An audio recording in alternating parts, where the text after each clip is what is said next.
আসসালামু আলাইকুম। আজকে আমার ডেইলি ব্লগের সেকেন্ড ডে। সকালের ঘুম নষ্ট করে দোকানের উদ্দেশ্যে রওনা দিলাম। তো সর্বপ্রথম আমরা দোকানটা খুলে দোকানটা পরিষ্কার করে নিব। তো এটা আমার রিজিকের উৎস, তো এই জায়গাটা সবসময় পরিষ্কার করে রাখা উচিত। তো দেখা যাক আজকে কি বেচা কিনা হয়। তো দোকানে বসার পর কোম্পানির লোক আসে, তো কোম্পানির লোক আইসা তার প্রোডাক্টের রিভিউগুলো জানতে চাচ্ছিল, তাদের প্রোডাক্টে কোনো সমস্যা আছে কিনা। যখন কোনো কোম্পানির লোক প্রোডাক্টের রিভিউ জানতে চায় তখন অনেক ভালো লাগে। তারপর একটা গ্রামীণ সিম রিপ্লেস করার জন্য আসে, তো আঙ্কেলের কাছে সিমটা রিপ্লেস করলাম।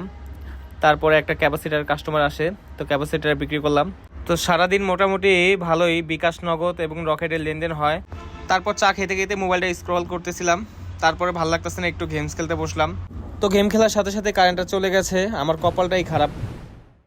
কে কোন জায়গা থেকে ভিডিওটা দেখতেছেন সবাই একটু কমেন্ট করে জানান। তো তারপরে এই আংটিটা আসলো, এই আংটিকে একটা নগদ অ্যাকাউন্ট খুলে দিলাম। ধন্যবাদ শেষ পর্যন্ত ভিডিওটা দেখার জন্য। আসসালামু আলাইকুম।